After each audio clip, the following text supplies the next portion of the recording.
السلام علیکم ورحمۃ اللہ۔ آج کی مختصر بات، جب ہم کبھی بڑے شہروں میں گھومنے پھرنے کا ہمیں موقع ملا ہو، جو کہ مین ڈسٹرکٹ ہوتا ہے، جو کاروباری ڈسٹرکٹ ہوتا ہے، یا پھر اگر آپ کا کبھی لندن، نیو یارک میں، یا سیول کوریا، یا سنگاپور، یا پھر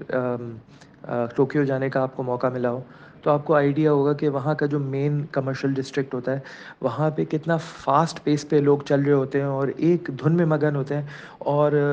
ہائیلی انڈیویجول ہوتی ہے ان کی سوچ، اور ارد گرد ان کے ہزاروں لوگ چل رہے ہوتے ہیں، لیکن وہ ان سے بالکل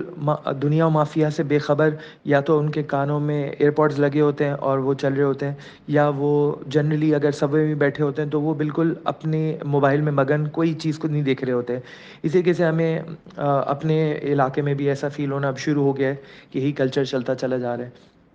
ایسے میں آپ کو رک کر کے، سلو ڈاؤن کر کے دنیا کو پر غور و فکر، تدبر کرنے کا موقع نہیں ملتا۔ آپ اپنی تخلیق پہ غور و فکر نہیں کر رہے ہوتے، زمین و آسمان کی تخلیق پہ غور و فکر نہیں کر رہے ہوتے، تو اس کی وجہ سے آپ کے ذہن بند ہو جاتے ہیں۔ پھر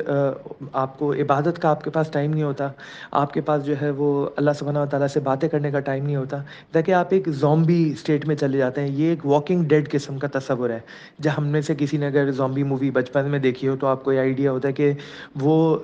اس کو آپ کچھ کہو گے تو وہ اس کو سنائی نہیں دیتا، وہ ان کو آنکھوں سے دکھائی نہیں دیتا، بلکہ ان کو جو مقصد بتا دیا جاتا ہے اور بس اس مقصد کو حاصل کرنے کے لیے بس وہ چلتے رہتے ہیں، اور ان کو کانسیکوینسز کا کوئی احساس نہیں ہوتا۔ تو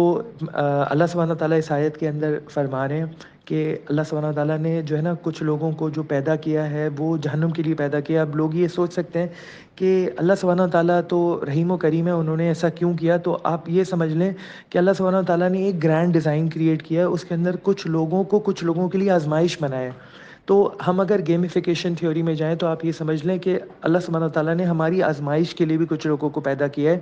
تو وہ لوگ جو ہے وہ جو بھی عمل کر رہے ہیں، ہمارا جو ریئیکشن ہے اس عمل کے لیے، اس پہ ہمیں جج کیا جا رہا ہے۔ اگر ہم صابر بنتے ہیں، اگر ہم ثابت قدم رہتے ہیں، تو وہ جو چیلنج ہے وہ ہمارے لیے اجر و ثواب کا سبب بن جائے گا۔ اور اگر ہم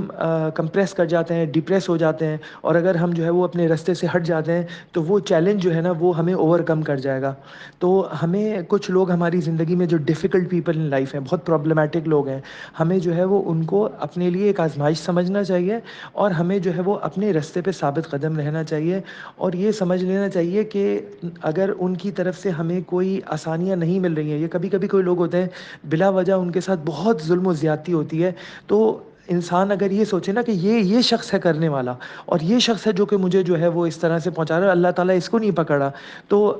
ہمارا بھی پرسپیکٹیو جو ہے نا یہ ہو جاتا ہے کہ بس دنیا میں ہی مکافات عمل قائم ہو جائے۔ ایسا ہوتا نہیں ہے۔ اللہ سبحانہ و تعالیٰ نے کچھ چیزیں آخرت کے لیے بھی رکھ چھوڑی ہیں، تو ہمیں جو ہے وہ اللہ سبحانہ و تعالیٰ سے رجوع رکھنا چاہیے، اور ہمیں اس پہ بالکل دل برداشتہ نہیں ہونا چاہیے۔ ہمیں بس یہ سوچنا چاہیے کہ